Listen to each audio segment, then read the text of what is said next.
Aude de Tocqueville, il est aussi question de l'Algérie avec vous. Formidable exposition, Georges Gastet, peintre et photographe atypique, un Orient sans mirage. C'est donc à Versailles. Alors, parmi les célèbres peintres français du 19e siècle, Monet, Cézanne, Renoir, Chagall, Courbet, Degas, on ne peut pas tous les citer, Toulouse-Lautrec. On connaît beaucoup moins, en revanche, Georges Gastet. On va voir son visage à l'écran. Il est mort tout jeune, à l'âge de 40 ans. Qui est-il au juste ? Ah oui, on ne le connaît absolument pas. Et l'histoire de la redécouverte de Georges Gastet, elle est arrivée complètement par hasard parce que je suis tombée sur ses archives et je suis tombée en arrêt devant ses tableaux. Et il n'était absolument pas connu parce qu'à 20 ans, il est parti en Orient sans revenir après plus jamais en France. Il a vécu d'abord en Algérie, puis en Égypte, puis en Inde. Et contrairement... Alors, il s'est dit orientaliste parce que lors de son premier voyage au Maroc, d'ailleurs, quand il avait 20 ans, il a été ébloui par la lumière du Sud. Et à l'époque, et là on est en 1894, on se disait orientaliste dès qu'on traversait la Méditerranée. Alors que pour moi, il n'est pas vraiment orientaliste parce que l'orientaliste, c'est pas une école, en fait, c'est une iconographie.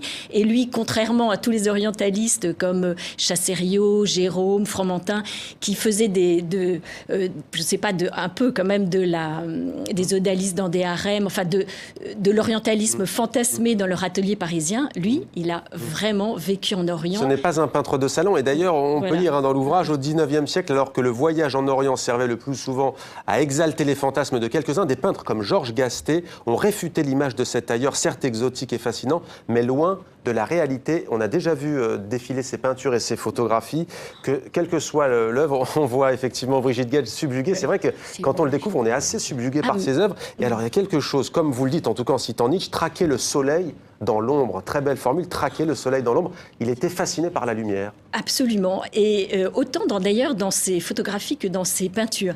Parce que l'histoire de la redécouverte de Gastet, c'est que je suis tombée par hasard sur des boîtes qui contenaient des petites plaques de verre qui étaient restées quand même 100 ans dans un grenier et qui n'avaient jamais bougé. Et là, j'ai découvert un trésor parce que ces photos sont d'une modernité incroyable puisqu'il vivait au milieu des populations dans les pays où il avait habité. Eh bien, il les photographiait d'une manière très spontanée.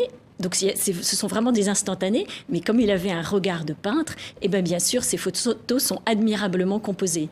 Donc, c'est vraiment intéressant, ce double regard de photographe et de peintre, et c'est assez rare, parce que, surtout qu'il est allé jusqu'en Inde. Et là, il y avait très peu de peintres qui s'étaient aventurés jusqu'en Inde dans les années 1900. Alors, je le disais, 40 ans, c'est plutôt jeune. Quelle vie a-t-il eu, au fond ? Il a eu une vie un peu mélancolique. D'ailleurs, on le voit dans ses tableaux, parce qu'il n'avait pas beaucoup d'argent. Il avait juste son petit cousin qui lui envoyait des mandats contre des toiles qu'il l'envoyait rouler par bateau jusqu'au Havre et puis ensuite jusqu'à Paris.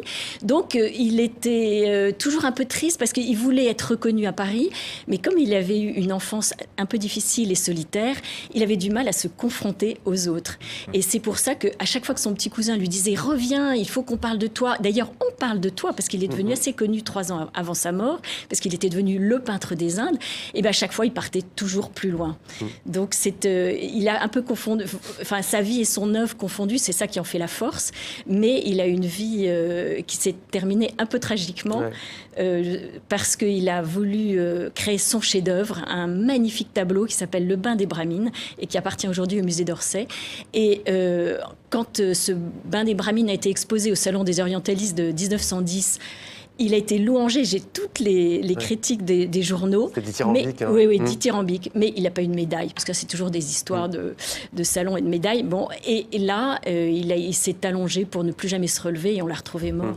Et je précise d'ailleurs, il faut absolument aller voir cette exposition à Versailles. Il y a aussi 5 artistes invités, Jean de Boisson, Jacques Cochat notamment, Hugues de Cointet et Faisal Samra, mais aussi Nadia Ben-Shalal. On va peut-être voir à l'image d'ailleurs juste cette œuvre de Nadia Ben-Shalal pour vous dire qu'il continue à inspirer les peintres d'aujourd'hui. C'est un très très beau portrait, regardez, et on voit vraiment qu'elle a bien saisi. Allez-y, peut-être un mot. Oui, tout à fait. Alors, cette photographe française, Nadia Ben-Shalal, a immortalisé des jeunes Algériennes en 2015 qui ont remis les parures de leur grand-mère, et dans l'exposition, c'était pour ouvrir un peu l'œuvre de Gastet aujourd'hui, j'ai exposé ces photos de Nadia Ben-Shalal en face des portraits d'Algériennes de Gastet. Et ce sont leurs arrière arrière-grand-mère, en fait. Et c'est vraiment la colonisation triomphante et puis la reconquête de leur identité de ces jeunes filles d'aujourd'hui. C'est très émouvant. La peinture, la photo, l'émotion.